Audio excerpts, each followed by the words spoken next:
Very good evening, everyone. This is Rajendran here, joining from Market Calls, and welcome everyone to a live trading session on learn to design the trading strategy using Amibroker. Now, in today's session, what we're going to learn is we're going to learn to implement a very simplified trading strategy using Amibroker. So we're going to use Amibroker latest version to design this. And we're also going to learn how to backtest the strategy. Right? So we're going to build a very simplified strategy using Hull moving average. Right? And then we're going to compare the difference between what is the difference between Hull moving average compared to the traditional moving averages, and how to create a Hull of a RSI based indicator, and how to create a Hull of the RSI based trading system in Amibroker. If the audio and video quality is good enough, just please type yes so that I can understand that the audio and video quality is good enough to kickstart. All right, so let me pull up my Amibroker over here. In today's session, I'm using the latest version. As I said, I'm using Amibroker 6.4 version, and let's go on design the strategy here. So first of all, I'm gonna go to File, New Formula. So this will open up my Amibroker AFL screen. Amibroker AFL editor. Now from here, first I'm going to design the Hull moving average based RSI. So before that, let's try to understand the difference between EMA, a simple EMA, and then a simple HMA. What is the basic difference? So let's go back. Before designing, let's go back. I'll pull up a new candlestick charts over here. I'll go to the basic charts. I'll try to pull up the price. Now on top of the price, I'm going to draw both the things like averages. I'm going to plot the EMA. So here is the EMA code. Let's say I'm going to plot the EMA of 30. Maybe I'll try to give a yellow color over here. Yellow color, I'll make it a little bit thicker. Okay, so the moment I coded over here, the moment I drag and drop over here, so I drag and drop the price, the candlesticks, and also I drag and drop the yellow color, a simple moving average with a period of 30. Right, I'm just using, let's say I'm going to use it on a hourly time frame. Right. Now what I'm going to do here is, along with that, I'm also going to add Hull of moving average over here. So I'm just copy the same section. I'll repeat it. I'll say HMA. HMA stands for Hull of moving average. HMA. Okay, I'm going to use the same period over here, and I'm going to say like HMA. I'm just going to give a name like HMA. I'm going to save the strategy. Maybe I'm going to give a different color for that. So I'm going to, maybe the color here, I'm going to make it like color blue, maybe. I'll make it like color blue. And I'm going to make it like style thick, so that it plots in a thicker color, thicker line. So let me save it. Okay. So style line and style thick. Let me save the code over here. So now, if you try to compare, you can find something very interesting. The blue color line tracks the price very closer. So the blue color line, if you see that, it is mostly tracking very close to the price action. Mostly. There are certain places when the price action is getting faster. Yes, it may not be able to track. There will be a little bit of lag is there. But if you compare with any moving average, let it not only EMA, you compare with any moving average, Hull moving average is super responsive. It is responsive in the sense it is very smooth, and it tracks the price very close. Faster it tracks compared to EMA. EMA or moving average, it introduces a lot of lag in the system. Means it takes a very delayed approach in tracking the price. It doesn't track the price because it generally, you can see that it deviates away from the price. It deviates away from the price. So here is the price action. It is very much deviated. Whereas if you see the Hull moving average, it closely tracks the price. Means when the price is also turning, Hull of moving average also turns along with the price. One of the primary reasons why I use Hull moving average in my studies compared to EMAs or any other studies. All right, so this is one important thing. So what we are going to design here is, now on top of this, let me go and delete the EMA and HMA. This is only for comparison purpose I had provided over here.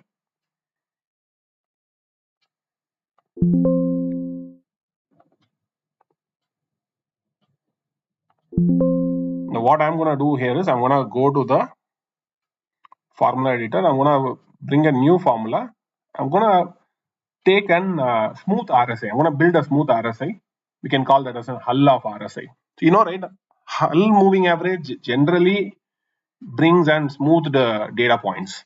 Okay, very smooth data points. So if I take an HMA of RSI, the RSI value is going to be likely to be smoother. So let me show you how to build the RSI. So first of all, what we need is an blank AFL section is what we need. So I'm just bringing the section begin and section end. And here I'm going to enter the value. I'm going to say like hull of RSI. So that's a strategy name. Okay, I'm going to build an indicator. So what I'm going to do is like I'm going to build an indicator. You see that the one which I'm giving in double slash is more of a comment. So commenting is primarily for the just for an understanding purpose. What is actually happening? It's more of an abbreviation. It's not part of the code, but it explains what we are doing in the code. It is more of an our own understanding. Tomorrow, if anybody is opening the code, they should be able to say what is actually happening, what actually the code is trying to do. So here I'm just gonna say HRSI. I'm gonna create a variable. A variable is something which stores the data. So here I'm gonna store the RSI value. So I want to take first. I'll compute the RSI. So RSI by default this is the RSI value. So but what I want is hull of RSI. So hull function is like HMA. So HMA of I'll input the RSI over here. You see that I have to pass two values. One is array, comma range. So array is nothing but an RSI. I'm passing the RSI, and here I'm just gonna give a value. I'm gonna say like 36 is the value. I'm just gonna give over here. Hull of RSI value. I'm just gonna give it as a 36. Means 36 period is what I'm using it for smoothing. Now I'm gonna plot the hull of RSI. I'm gonna plot. There's a function called plot. I'm gonna use to plot the hull of RSI. Hull of RSI. And then it is asking for the color. So color I have to give like maybe I'll give like color red for time being, and then I'm gonna say like style line. I'm also gonna make it like style. So every line is gonna end with a syntax. Every line is called as a syntax, and every syntax is gonna end with a semicolon. So here is what the very first indicator which I had built. Okay, so I'm gonna save it. I'm gonna apply the strategy over here. Now you can see that the RSI value, the smoothed RSI you'll be able to see. This is period of 36. Maybe for comparison purpose, I'll also bring the RSI value here, which under indicators, we might be able to get the RSI value. Okay, so you can see that the difference between smoothed RSI and the regular RSI. This is a regular RSI. This regular RSI value, I'm smoothened with hull HMA value. So obviously what you'll be able to see here. So this data is more smooth. This data is more reliable than this clunky data. Okay, so let's close this RSI for a moment. We're going to use only hull of RSI from here on. Now what I'm going to do here is, if the value is declining, I'm going to change the color to red. If the values are increasing, I'm going to change the color to green. And I'm also going to change the mode to histogram. So I'm going to change the mode to style histogram. So style histogram, I'm going to define the color. My color equal to, I'm going to bring a dynamic color based upon what hull of RSI is doing. If the hull RSI value is greater than the previous hull of RSI. So actually I'm trying to compare hull of RSI with the 1 bar back hull of RSI. If the value is greater, means if the value is rising, then I want to bring a color green. Okay, else I want to bring a color red. Actually, this is, I'm writing a conditional statement. I'm putting a condition saying like, if the hull of RSI is greater than the previous hull of RSI value, means if it is increasing value, then it should plot color green. else it should store color red in the value color. So this contains dynamic color coding based on what Hull of RSI is doing. So this dynamic color is what I'm going to copy it. I'm going to assign it. So instead of color red, I'm going to bring the color over here. Now let me save the code. Now we can see that the values, if the values are declining, I'm getting in a histogram format. And if the values are increasing, I'm getting in a green color format. So green color histograms is what I'm getting. But however, I'm also going to do one simple normalization I'm going to do. So what I'm going to do here is I'm going to multiply the Hull of RSI value. I'm going to do something called normalization. So that it acts like an oscillator. So that the Hull of RSI value oscillates between plus 100 to minus 100. So what I'm going to do is like Hull of RSI, my new computed Hull of RSI is nothing but 2 times of Hull of RSI minus 50. If I do this formula, if I introduce this formula, the structure of the oscillator will not change, but the values right now it is changing between 0 to 100. So, RSI value oscillates between 0 to 100. However, with the current setup, the Hull of RSI value will be fluctuating between 100 to minus 200, minus 100. Right. So let me save it out. Okay, Hull of RSI minus 100, I guess. Yeah. So now it fluctuates between 100 to minus 100. So it looks like an MACD. Okay. It looks more or less like an MACD.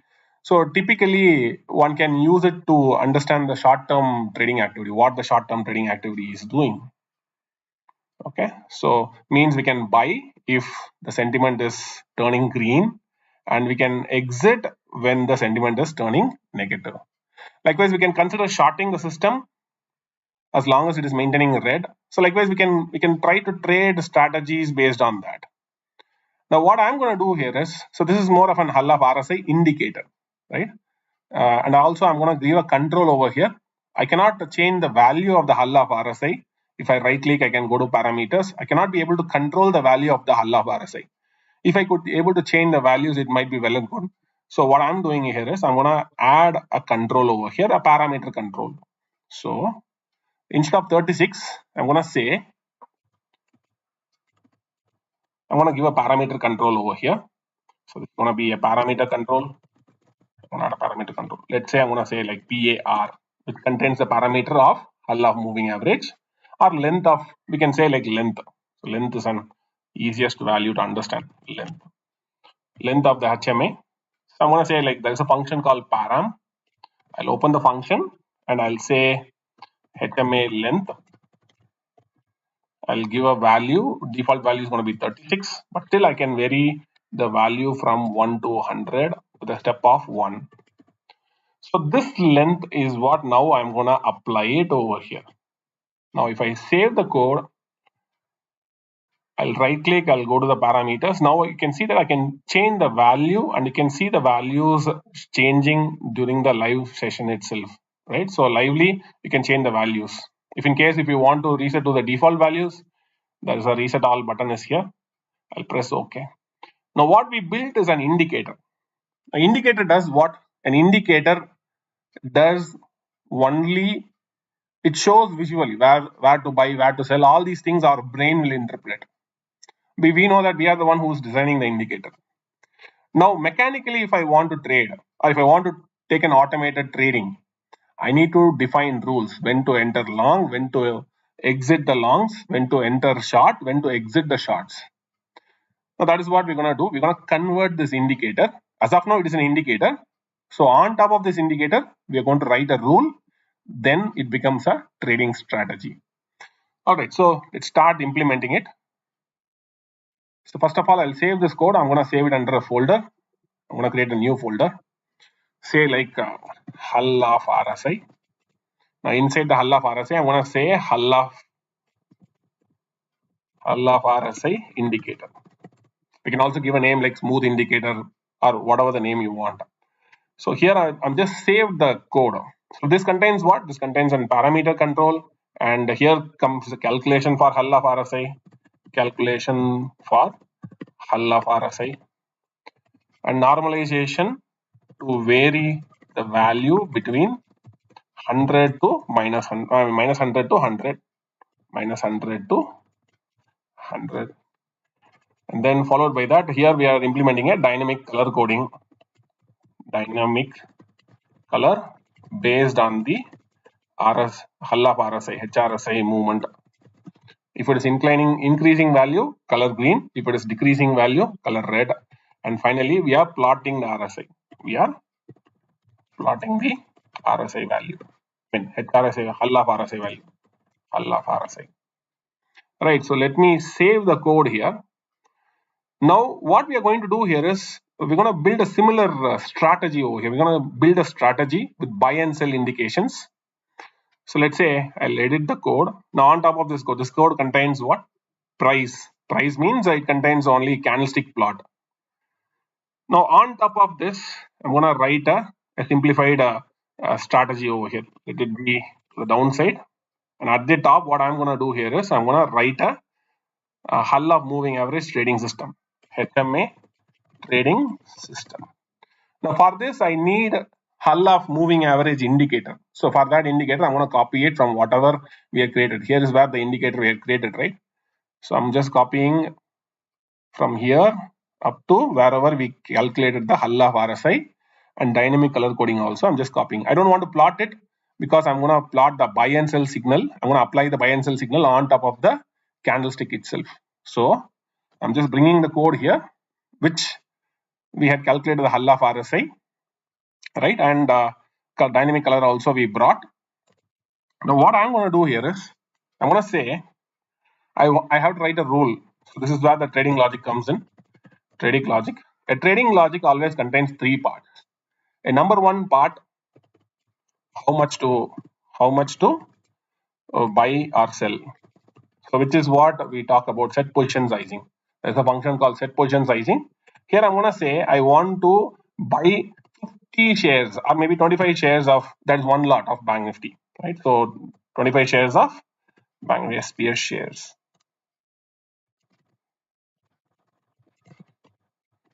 25 shares worth of position, I'm going to buy it. And then next one in the trading logic is, as I said, first one is all about how much to buy, how much to sell. Every time whenever the conditions are matching, I'm going to buy 25 shares. And second thing is all about when to enter or exit. So this comes with four conditions. One is go long, enter long. There's a condition called buy. Buy is a condition to enter long. I'm going to say I want to enter long when my indicator is, I want an buy signal whenever the values are increasing. So when the hull of RSI value,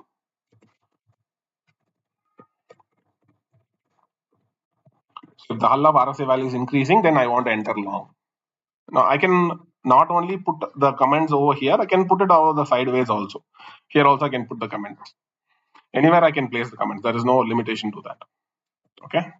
The second thing is like I want to sell whenever the hull of RSI is in a declining mode. So hull of RSI, if it is declining, I'm just putting a less than symbol, reference of RSI comma -1. So this will look for an exit the long, exit long. Likewise, I'm also going to implement a chart. I want to short at the same time whenever the sell signal is happening. So I can either put like this, I can either place the value like this, or in a very simple term, I can just simply copy the cell and then I can put it over here. So whenever I'm exiting my longs, at the same time, I also want to short the system. So means kind of a stop and reverse. So if it is a stop and reverse, what I'm going to do, I'm going to say short equal to sell, which is nothing but what? Enter short condition. So these are condition. The condition can be either true or false. If it is true, that means it's a buy signal. If it is false, that means it is a sell signal. If the buy signal is true, that means it is enter long. If sell signal is getting true, that means it is exit long. So likewise, short equal to sell, and cover is for exiting the short. So cover equal to whenever buy signal is coming in, At the same time, I also want to close my previous short position. So this will exit the charts. Exit the chart.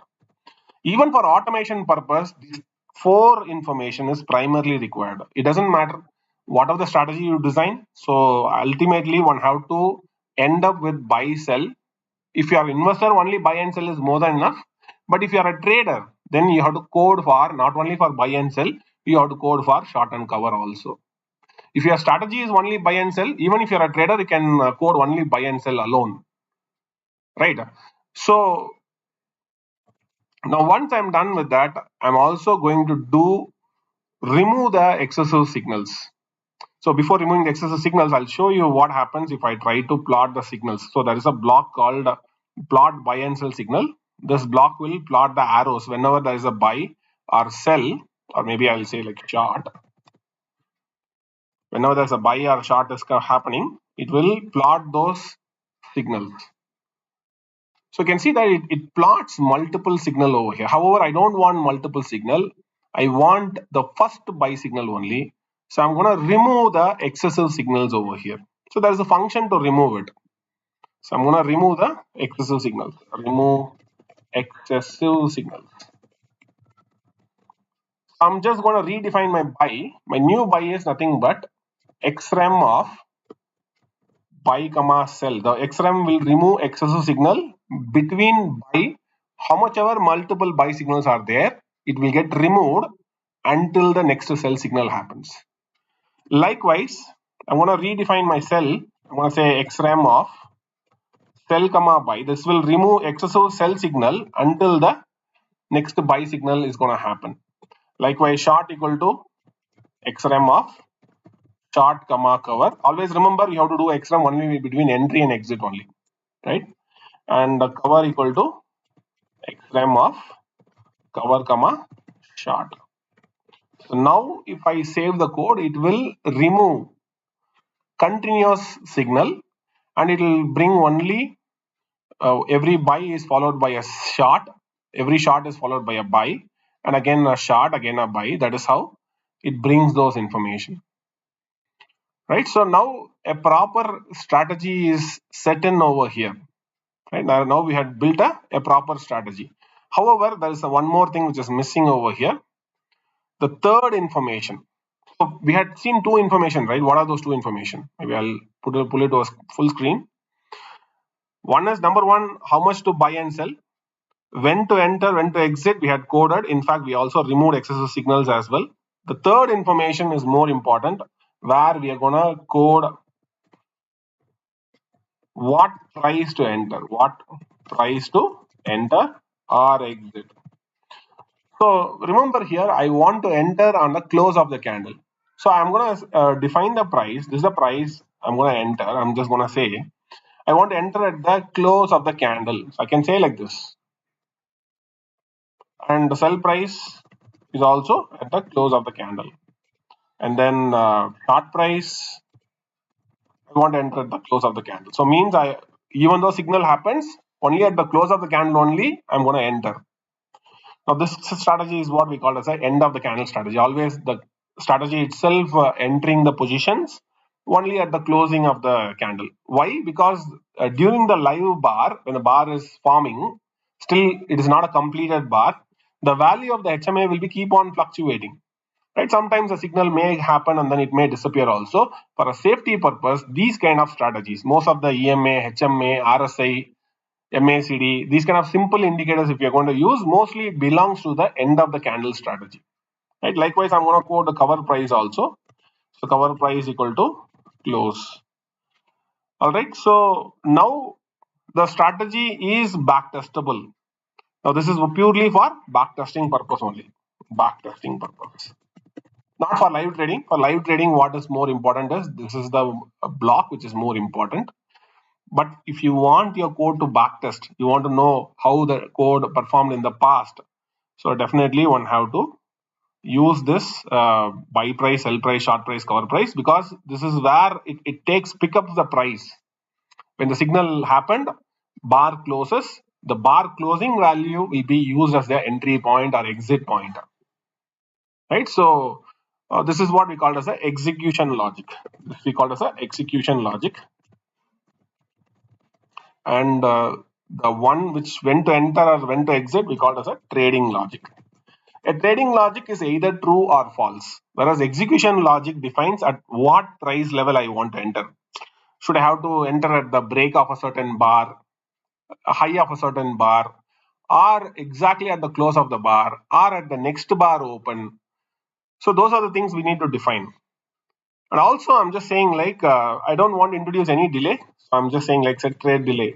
Set trade delay. So I'm gonna say like 0, 0, 0, 0 means for buy, sell, short, cover. I'm not giving any delay at all.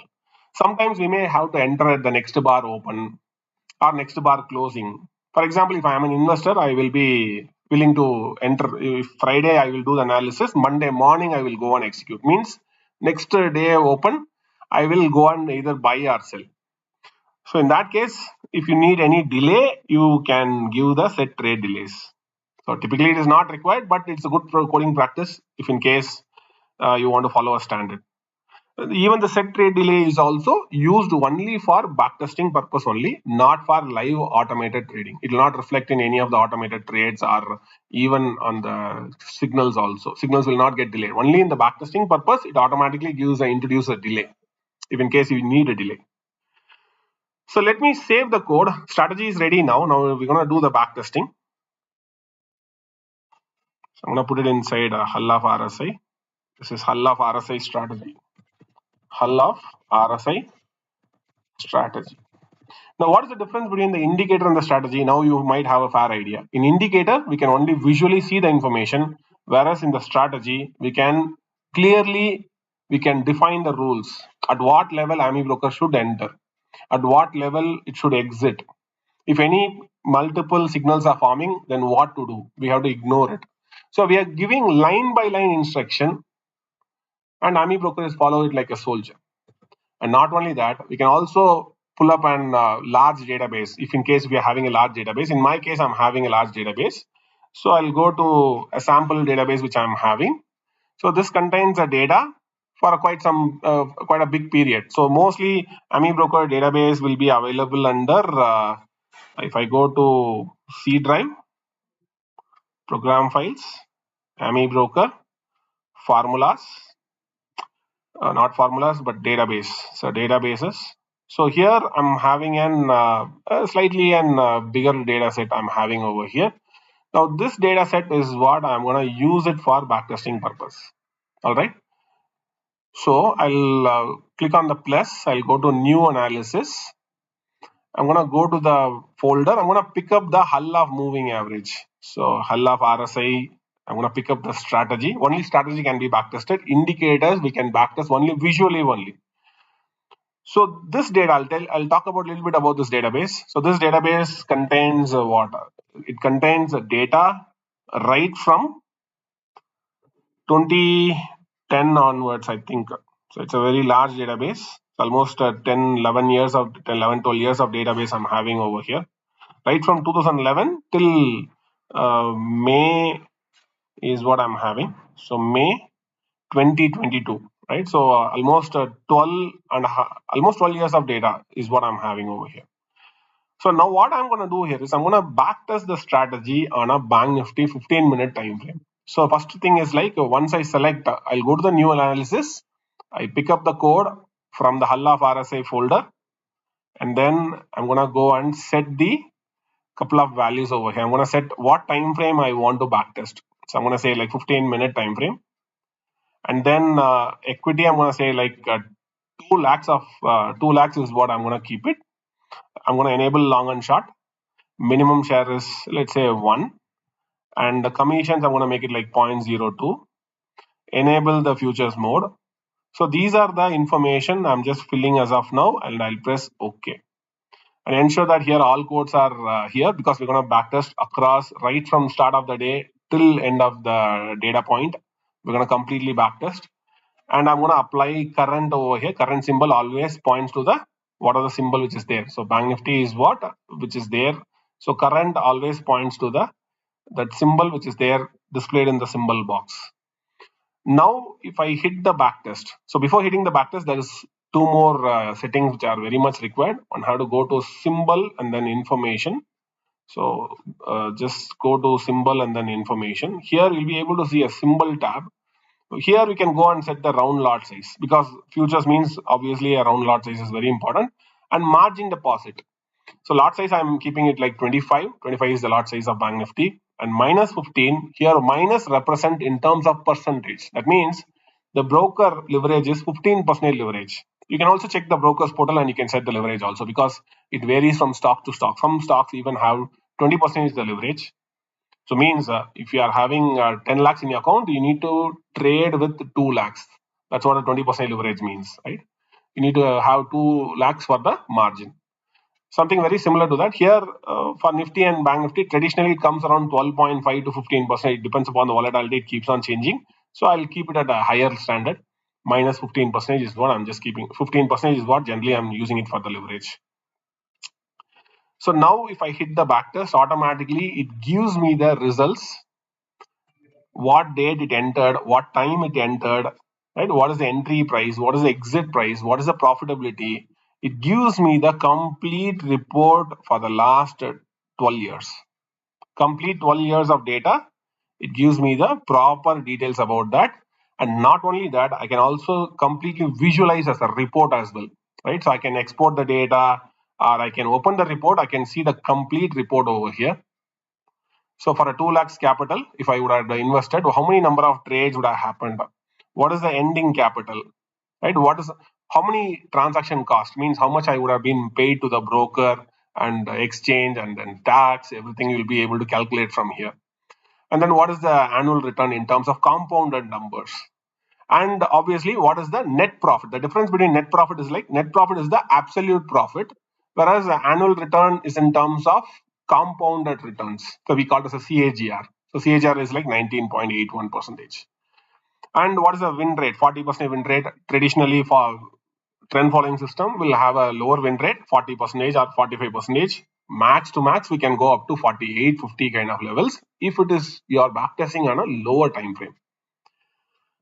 Right here, I'm not applying any filter. So without filtering, we are achieving 40% win rate. But let me tell you, 40% win rate doesn't matter much, because what is matter a lot is the risk reward ratio, which you can find it over here. So the payoff ratio is what it is more important, 1.79. And the CAR over MDD is again an important one. And the risk reward metrics. So a couple of metrics we can see it from here, right? So all those metrics, and we can see the equity curve. Equity curve will be able to see how the strategy is making money over a period of time, which phase it made money, which phase it haven't made money, and complete profitability table you'll be able to see over here. And what is the drawdown risk involved in that particular strategy? So completely everything one can able to see it from here, right? So this is something very, very important. If in case if you want to backtest only for a limited period, you can say like I want to backtest only from 2020 to till to date. So 2020, start of 2020 and till to date, if I want to backtest. So how my equity curve will look like, you can just click on the backtest. You can see that hardly Amibroker take not even 1 second to backtest the strategy. I'm backtesting for last two and a half years of data. Amibroker is one of the fastest backtesting engine in the world. So we can see the complete report over here, what happened in the last 2 years. So you can see that more or less the win rate more or less remains the same. It oscillates 42, 45, 42, 40. Again, it comes to 45. So it keeps on oscillate every month. The winning rate will be keep on differing, but in the longer run, it always narrow down to 41%. Means in a month you can even get a 75% win rate also. But next month, will it give the same win rate if you ask me? Absolutely not. Next month, it could be like some 48%. A subsequent month, it could be even 25%. Again, it comes to 60%. So likewise, it will be keep on jumping back and forth. In the long run, it always narrow down to 40 to 45%. If in case if you're going to use any simple strategy without any filtering, always it narrows down to 40% only. All right, so let me pause here. I say thank you for coming and attending. I hope you learned something very new about how to backtest the strategy, how to design a very simple trading system. If in case you have any suggestions about the current session or any upcoming session, please comment in the comment box so that let me know about it. And thank you once again for coming by and attending. So for any more such tutorials, we do write about such kind of tutorials. We do have video tutorials. We do have tons of blogs. I've been writing since 2007 onwards, right, in marketcalls.in. And webinars.com is our portal where you can see a lot of free and paid courses, live mentoring courses you can find over there. All right, so let me stop here, and I say thank you for coming and attending by. Stay tuned for more interesting such kind of tutorials. Thank you.